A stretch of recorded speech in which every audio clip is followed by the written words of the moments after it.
always a pleasure to be back, but it's an honor to be here. I feel maybe we're amateur Italians, being that we're from California. But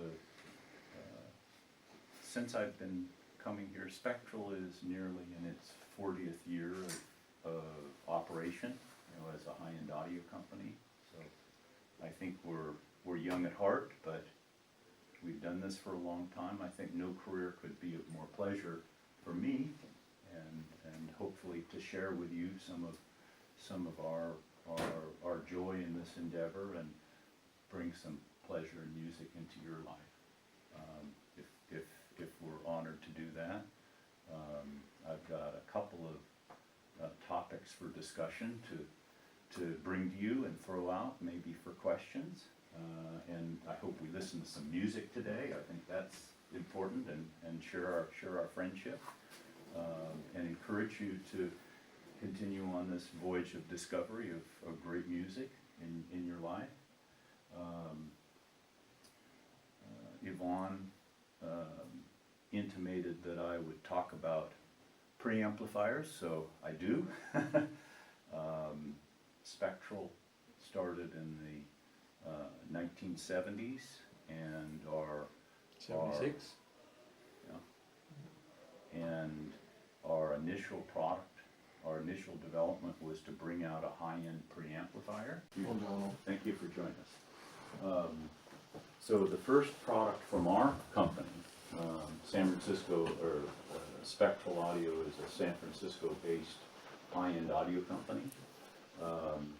Our company was formed to bring out a preamplifier, a new technology preamplifier, and that preamplifier was called the MS-1, and it was the first wideband, high-speed, dual monaural,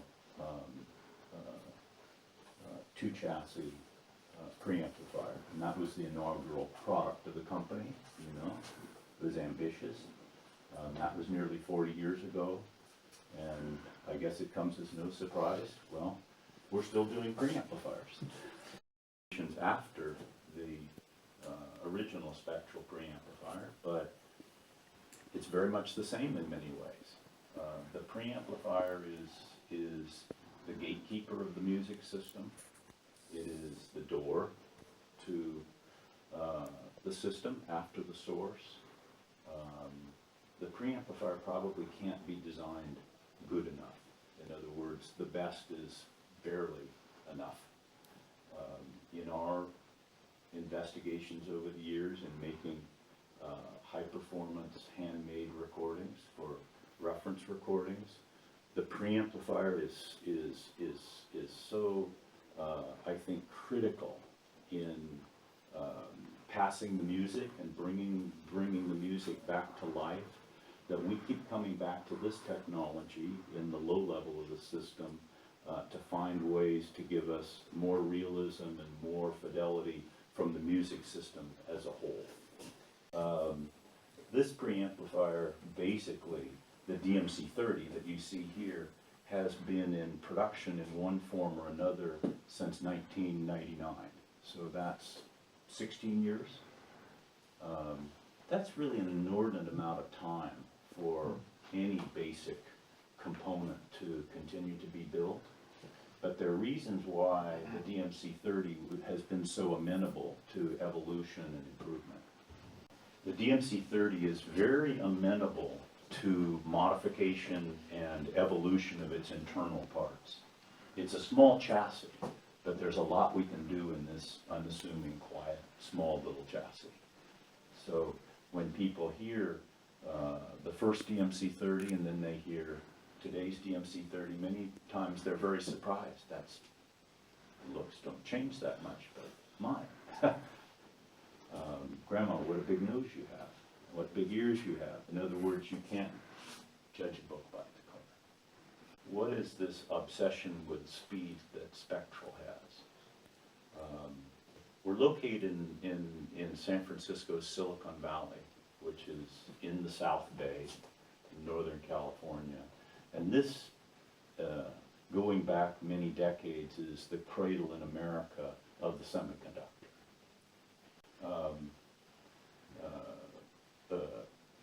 In the Silicon Valley, which is Santa Clara, Sunnyvale, these little towns that are the South Bay, where I've grown up and lived, and where Keith Johnson, my director of engineering, has spent most of his time. This is where the discrete transistor was put into production by Fairchild Semiconductor, and many companies building transistors and then integrated circuits and then microprocessors. They all came from this original company, Fairchild Semiconductor.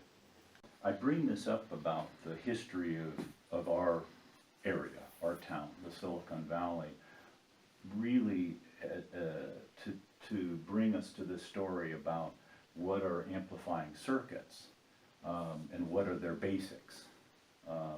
With tube design and with tube products, we have tube technology that for 70, 80 years was refined to a tremendous level of performance and linearity. But starting, of course, in the 60s, 70s, and 80s, solid-state amplifying devices and technology made huge leaps and bounds. Except for one thing. In music reproduction, in the high end, in that time, tubes were still king. And the reason that was true was that tubes had greater overall linearity and greater resolution and lower distortion in the areas that the ear is sensitive to than transistors did. When we started our company, we had to make a decision. In the 70s, great high-end tube equipment was being developed. One developer was Bill Johnson of Audi Research, and of course, great designs by McIntosh, Fisher, Marantz. I worked for Marantz. I worked for SAE. I worked for ESS, a company doing speakers, and some of our very finest designs in the early 70s were tubes. When I established Spectral, however, we had to make a decision, and we developed both in tubes to pursue the state-of-the-art, and we developed in the then emerging state-of-the-art solid state, on the idea that although when we started, frankly, the best preamplifiers and amplifiers to our ears were tube. We bet that over time, slowly but surely, someday, a solid-state preamplifier, a solid-state amplifier would be able to transcend anything that we could do in the very mature tube technology. And that's been the objective of Spectral Audio, was to use very exotic solid-state technology to try and take us where the best and finest previous designs, to take us beyond what the finest designs had been, particularly in tubes. It's taken us 40 years really to do that. It's taken a very long time. I have to tell you, I did have a secret weapon in this pursuit, and that secret weapon in trying to design very advanced solid state for extremely good music reproduction. My secret weapon was a man named Keith Johnson. And Keith Johnson, when he graduated from college in the early 60s from Stanford University, he was hired instantly by Fairchild Semiconductor as the brightest engineering talent, young talent that the university had to offer. They hired him and gave him his first job.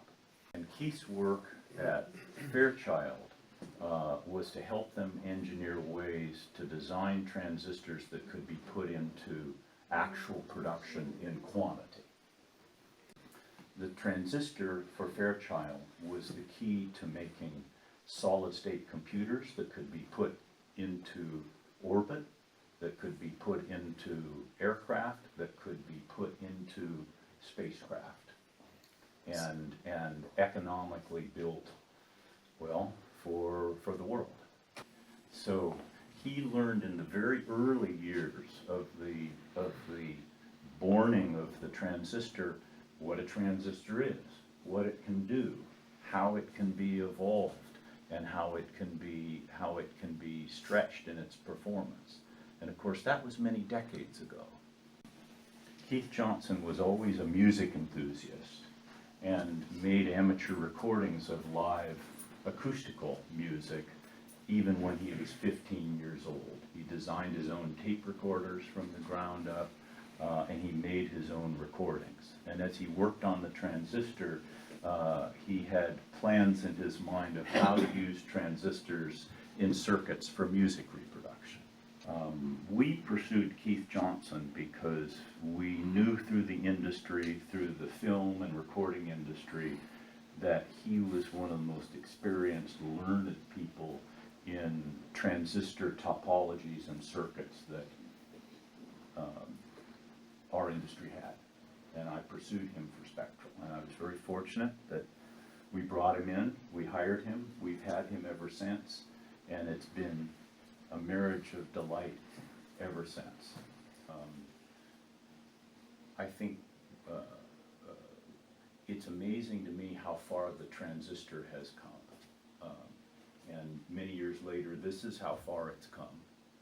And I think to a great degree, thanks to Professor Johnson and his relentless pursuit of musical realism and accuracy in recording and playback equipment.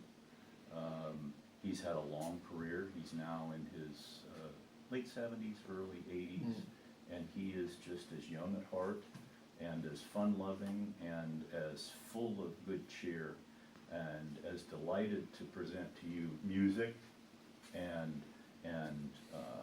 bring you to music as he must have been when he was at Stanford. It's been a great honor to work with him. I talk about transistors and the nerd history of transistors, particularly because transistors haven't always served music very well in amplifying circuits. The history of transistors is transistors turned into integrated circuits, turned into microprocessors, turned into the digital world that we live part of our life in now. There are some advantages, privileges is the word, privileges that come with age and with patience. One is that in the early years of Spectral, we searched through all of the semiconductors to make our circuits. And the transistors that would have been used in a Spectral product, a preamp, a power amplifier, or a digital analog section, they were the very finest devices that have been made by our industry, worldwide, I should say. And we studied these transistors. We're very, this is more than a hobby. We study the history of devices, who made them, and what are their characteristics, and always it's about what can they mean for music, this part, this inanimate part.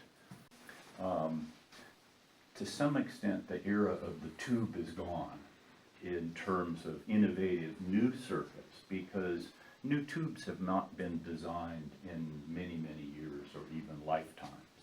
So when we design tube circuits, largely, we're going to elaborate topologies that work with devices, tube devices, amplifying devices, that are older than we are. And we can do a lot, but that technology is not moving forward. Our dream, so to speak, of designing our own tubes is somewhat here, because Spectral's had the opportunity in the last few years, thanks to Professor Johnson, to work with very specialized semiconductor companies that design and build transistors to be able to create from the ground up certain specialty transistor types. And you're just now beginning to see them in Spectral's own components. When an innovative audio engineer is given a new tube, there's a world of possibilities. And the same is true when an innovative audio engineering designer is given new possibilities in transistors. They become possible for the first time. And it's been one of the goals of our company, and taken us decades to have both the engineering resources and the financial resources to do this. It's an interesting note. People that don't know our company or don't know Keith Johnson routinely say, you can't possibly design new transistors or put into fabrication unique devices. Not only is it too expensive, but no audio company would have the resources to do it. So I've heard this for a long time.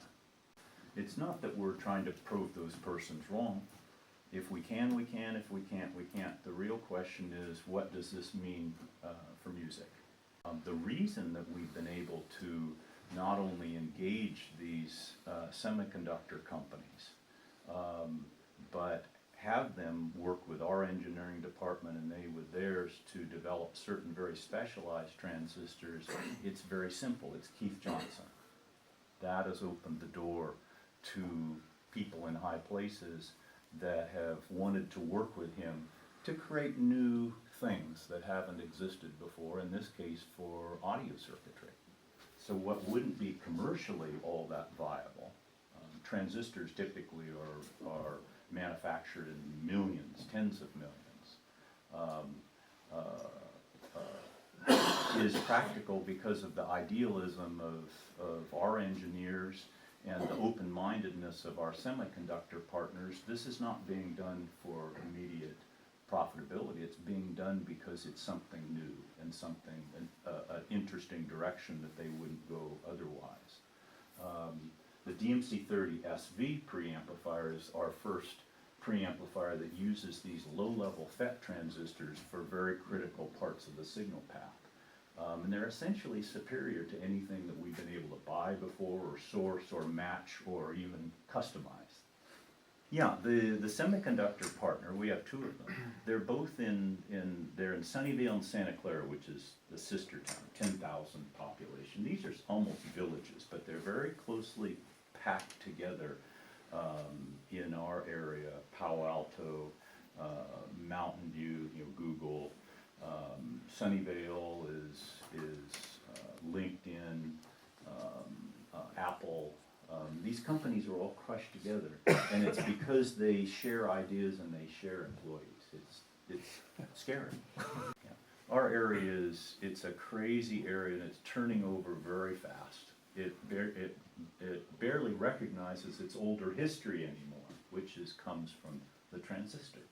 But there's still people there that remember when the transistor was first developed, what it meant for the valley, and how far we've come. And we've been able to excite particularly some of those earlier people and younger engineers. And what would an ultimate transistor for amplification, what would that be like? What would those characteristics be? Well, as you can imagine with Spectral, a lot of it is about speed. The speed we use not because it's inherently good or bad, but speed in an audio circuit, effectively administrated, can make a circuit that doesn't have the memory of the signal that goes through it. Oh, okay, sorry. He's the technical guy, and I'm the commercial. Well, you can help me with this thing. Yes. But in a simple way, when you put a musical signal into an amplifier, that amplifier does potentially amplify its signal level in various ways, but it changes that signal as it goes through. The signal in the amplifier changes the characteristics of the circuit. It changes the temperature of the circuit, the active devices, the passive devices, and as those dynamic events occur in the circuit, the amplifying circuit changes its characteristics and linearity. And when those changes happen in the circuit, it modifies the musical signal and changes the sound. If we could make an amplifying circuit that only amplified, kept its characteristics no matter what the complex musical signal was making the circuit do, we'd have something that we call instantaneous accuracy. That would be our ideal if such a thing were possible. And so that's what we're trying to achieve in the spectral circuits. A circuit that is so fast, so stable, and is not affected by thermal changes in the amplifying devices that it only amplifies. So in having these particular new devices made that were to address certain transistor areas that we know are being modified by the complex signal characteristics. They heat and they cool and they change. We've tried to develop transistors that can be tailored to be to be immune from these characteristics that we call thermal tails. If we could address this, we felt, this problem of the circuit having a memory, when the musical signal goes through the amplifier, the transistors change for an instant of a moment, and then they recover to their previous characteristic. If we could eliminate that, we feel that we would hear much more of what is in the musical signal, with its settling, its silences, and its timbral and spatial characteristics intact. They wouldn't be blurred. Right. So what does a circuit that has parts like this in it look like? It looks very ordinary, you know, and conventional. This is a spectral Shaw module. This is a generation 3 module. So these are topologies that Spectral has been evolving for many, many years now. They're very, very good. They've been developed under live music recording conditions. And these topologies, this is a line level module now. So it would be the line level of a preamplifier, or a little bit like a driver section of a power amp. But basically a module that has to do an awful lot in terms of bringing the signal up, amplifying it, and buffering it to the outside world. Making a very good line amplifier is very, very hard. It's taken us a very, very long time to do it, and has been to some extent limited by its device types for quite some time. In this Shaw module, we have these new transistors. They're made in our little town, you know, well, in Santa Clara, next to Sunnyvale, and they're made in very small numbers by, well, they're not made by machines, they're made by people. People that are selecting the dies, measuring them, pairing them, matching them. By hand, they put them into a little package, a little metal package in this case. Very much the way transistors were made in the early days of transistors in the 1960s. So here we come all the way around. So it looks innocent enough. It doesn't look like much, but that is the fastest topology for audio that's ever been done in our industry. Fastest circuit. And the reason that it's hard, well, if it was easy, everybody would do it, you know, because it's a very desirable thing. But it's really taken the concept of instrumentation and microwave layout and devices to make a circuit like this both reliable and producible. So it's quite a feat of engineering, that little card. We had to create a new preamplifier for this special event. We had the DMC-30 as our basic plant for that, our donor, so to speak. But on personal side, when I was listening to this a year ago or a little more, and the preamplifier was largely being finished for production in terms of the sonics. As I listened to it at home every night, I tried to think of a name for it. You know, we're people. We want to name our dog, and we want to maybe we name our car. I was looking for a name for Yeah. our new preamplifier. And I knew that it was our fastest topology. But I wanted to put a little bit of a face on it.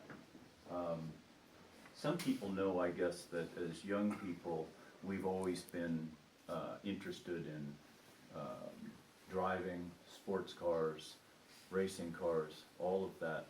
Who can disease. afford it, yes? It's a sad affliction. Some of you would probably appreciate that even in California, as kids, some kids just love Italian cars. I was one of them, and other engineers at Spectral are among them. In the late 1960s, Mr. Lamborghini introduced his first sports cars, and very soon he did a revolutionary mid-engine sports car called the Lamborghini Miura. And the Lamborghini Miura was based on a racing chassis by the Italian designer Dallara. Lamborghini and the Miura is considered the first supercar by many.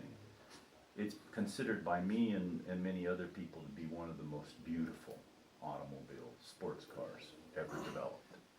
We're all young at heart, and we have these ideals when we're growing up. My mechanical designer at Spectral, Rick Fayrum, is a sports car enthusiast. Of course, he's an industrial designer. He graduated from the Pasadena Design School in the late 60s. That's one of our great schools. He studied the great Italian industrial design works, because this is what you do if you want to understand what good design is, what great fine art is. That's where you go. Him and for me, he was able to buy a used Lamborghini Miura in the early 70s on the used market, and he's owned it ever since. E l'ha sempre tenuto. And if you have a friend that's good enough to let you drive his sports car, that's indeed a very good friend. Everybody has their favorites in men and women and in sports cars, but over the years driving the Lamborghini Miura, every time we go out, it's living. This is life. There's just nothing like the moments of soaring in this enormously interesting, classic, great Italian sports car. It makes you a better driver. The last year of the Lamborghini Miura, 1972, was the last Miura, the Miura SV, the Super Veloce. And we don't explain this. I do here because I'm among friends that understand the culture. Most don't. But it's a way of saying what a personal thing is to try and do something very, very well that you believe in. Just as the Miura was one of the most ambitious and idealistic cars of its time. It totally transcends the engineering and, I think, style of its time. It set a mark. So I call this the SV, not to compare to that work, which is extraordinary, but to say that this is a high watermark of the DMC-30. It's the Super Veloce. And that's because I think the Italian words put more of the humanity into the concept than anything else. And perhaps the final DMC-30, who knows? But it's very far up the evolutionary chain. And we hope that the experience in a fine music system with the DMC-30 SV, we hope maybe it will give you some of the heightened pleasure and the thrill of going out in the Lamborghini Miura SV on a mountain road and letting it out and really seeing what life is like. So that's my humanistic take on this preamplifier. I hope maybe it makes some magic for you and makes for some fun. And I hope that you hear new things in your music that you haven't before. That would be in keeping with the spirit of the SV. So. You will, I know. You tell me. Okay. So, was there anything that I either went too fast on, bored you too much on, or didn't talk about the things you really came to hear about? If you think that in the amplifier and amplifiers too, you arrive to such high level of development speed and all you The are whole- saying now. What he's saying is this, are these issues of transistors with their limitations by thermal memory and thermal distortion, do those exist in the power amplifiers? And yes, Yes. they very much do. Yes. And they're at different levels than in a preamplifier, but yes, they absolutely do. We're trying to address this in our very newest generation power amplifiers now. We have some newsletters on the topic if you'd like to read more on the subject of these distortions. But yes, we're absolutely trying to address these distortions in amplifiers like the DMA-300 RS. That has these very specialized handmade devices, and some of our other amplifiers do too. We're in a process of this, it takes time. You have to develop a transistor literally for each area of the circuit topology. Shall we address also the news? News? Yeah? I don't know. Should we? Oh, you don't, okay. No, There's no I don't news know what the news is. about No news is good news, I say. Got order preamplification. You mean of this type? Well, thank you. We also will have a more affordable version of this product next year. So now the DMC-30 SV, it will have a little brother. For some people, we hope that there'll be a broader customer base for Spectral's preamplifiers, and it looks a lot like the mother. It looks the same. Yeah. Inside, it's a little bit simpler, but the goals are the same. So there might be two preamplifiers for you to think about, try out, listen to, see what talks to you, see what speaks to you. But this we have now, on this trip, I'm introducing it in Europe, the SV. The other one, it comes out next year in 2016. So, but you're right, there'll ultimately be two. Okay. Did we miss anything? I Please. have a question. You talked about the treatment of the signal into the preamplifier and then into the power amplifier. Mhm. But what happens when the signal goes to the loudspeakers? So big speed is not jeopardized by the loudspeaker, and in other words, where is the bottleneck of the system at the moment? Those are good questions, and there's several. Well, the first thing I can think of would be that we consider the preamplifier and the power amplifier essentially to be one. Though they're in separate chassis, their activities are of one type. We do have to isolate the low-level signals from the high-level signals. So this is why you don't see a spectral integrated amp. That it can't be done well. It's sadly, it's just not possible. So we do have to have a discrete preamplifier and a discrete power amplifier. Our company believes, when it was founded, that you need higher speed in the intrinsic speed in the circuits, but you don't need wideband energy on the speaker, you see. So in other words, we want the advantages of wide bandwidth for high speed, but we don't want to turn this into a radio transmitter. This is traditionally why people are so ambivalent, engineers, very ambivalent to do what Spectral does, because unmanaged, you have an oscillator, an antenna, it's a radio transmitter. So that's the classic definition. The reason we do it is we don't want these high speeds, this wide bandwidth, on the speaker. There's no point. It makes noise, it makes trouble, there's no point. But intrinsic to the chassis we want the low distortion that comes from the high-speed capability. And that's 1 million cycles. Spectral's experiments years ago in bandwidth listening tests and tailoring, we felt that we needed 1 magnitude higher full amplification capability than any signal that we wanted to reproduce. So if we wanted to reproduce a 100K or 100,000 cycles with a moving coil that had very high frequency response, and in the 70s we had moving coils for certain applications with certain styli that were capable of 40K response. So they put tremendous energy out at high frequencies, and preamplifiers could not amplify. That caused TIM, transient intermodulation distortion, and a constriction. Basically, the circuits could not process the high frequency response of the transducer.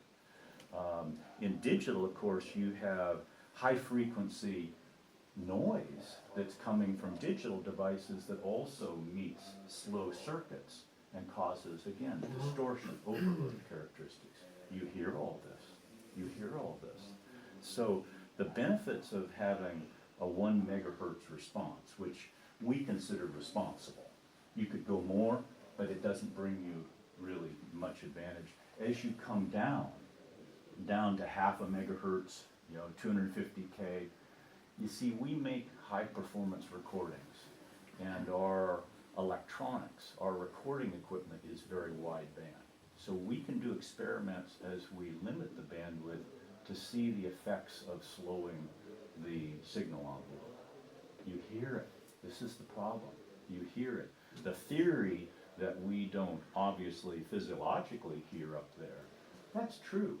We hear the effects of the high frequencies beating down octave to octave into the audible bandpass. And that's how we hear it as distortions. We don't hear it directly, physiologically. We hear the effects of the filtering effects, the ringing effects. They ring down. Distortion characteristics that are at high frequencies ring down into low frequencies. The ear is magnificently sensitive to phase. Phase distortions, phase anomalies are very audible in tremendously tiny quantities to the human ear. And we hear it as things being wrong. It's just wrong. That phase domain, the time domain in audio, is more important to the ear than the frequency domain is. So as we are attending to frequency response and amplitude response and focusing on that as important definitions of fidelity in audio amplification and transducers, the ear really, on some levels, doesn't care so much about that, it turns out. The ear cares about time. It's where we live. In the analog natural world, it's what we know. And it's how we were brought up as human beings. The language, the spoken language we have, the musical language which we develop, is based on the natural world. And that's based on the sounds that exist in the natural world.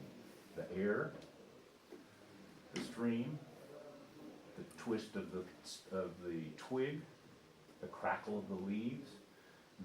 These are the sounds that humans replicated in making human speech and in making music.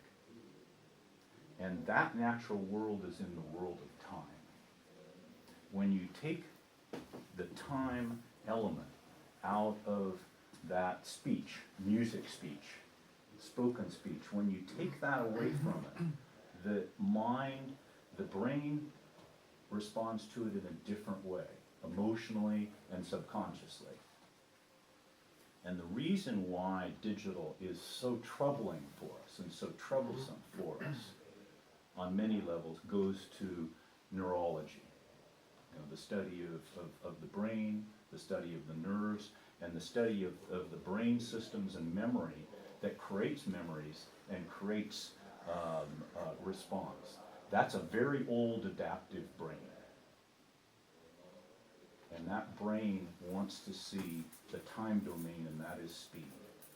So when we tend to trivialize the requirements for recording music and say that we only need a certain bandwidth and we only need certain information because it makes it simpler for us to do the job and record, we make a big mistake, I think, because the brain is an inordinately sophisticated analyzer of information. And we only begin to understand how little we know about what's going on here. And as we try to artificially replicate that world of sound in the virtual world, we largely fail. It's not working. We are analog beings. And in that world of time, that is awash in time-based information, phase information, this localization of sounds, the decays of sounds, that's human language, is the start and stop, you know? That's music. It's the continuous and the start and the stop and the decay. When those decays are affected and not reproduced with tremendous accuracy and fidelity, the conscious brain reacts to them, certainly, but the subconscious brain, which is unanalyzed, you know, that goes into your brain and you don't sense it on a conscious level, but it affects you and goes into memory on a very powerful level. That affects you emotionally. And when we hear live music, it affects us emotionally, subliminally. The time domain is correct. You are in the presence of that activity, that music making. When we record it with our mechanical systems and play it back, we have torn those relationships apart. We don't feel the same way. We can do a lot to fool our brains, but we really don't fool the brain, probably. We coax it into wanting to accept. But there's a resistance. And you look at the brainwave studies now and you see the alpha and beta wave states, and you see how they react to digital, and you see the brain's just not getting on the program with engineered digital sounds, because they don't replicate what we know in nature. So analyzing what nature does to the brain is very important to try and make a better result for music recording and music reproduction. The time domain is the big frontier, that we improve the abilities to record, memorize, and playback signals with their time-based relationships intact. That appears to be so much of where our work has to be in the future, so that we're not limited in the virtual world. But the analog world is a very sophisticated place. It's where we live. We're not digital people. We have to remind ourselves, this utopia we've created of digital and the internet, that's not people out there. It's a construct. And if we hope to have any luck in replicating music in this new virtual world, we're going to have to respect that the human brain comes from the physical world and from many, many, many generations of evolving this language of sounds. And these language of sounds are what make us human beings. They're the essence of what we are, and respecting what's necessary to replicate spoken language and the language of music. That gets at the essence of who we are as human beings and our civilization and our culture. So it's not a trivial thing that you get the music reproduction right, or righter. And you know, for us, it's this appreciation of music and the brain. That's essentially what we're trying to do. And of course, the beauty is that the culture of music and the achievement of music is one of humanity's greatest achievements in communication, and it's worth the effort to do that. I told you last night what Pete Johnson once told me, you know, by designing these marbles here, you know, he tried to fool the brain. Very simplistic set, but they do a really great job.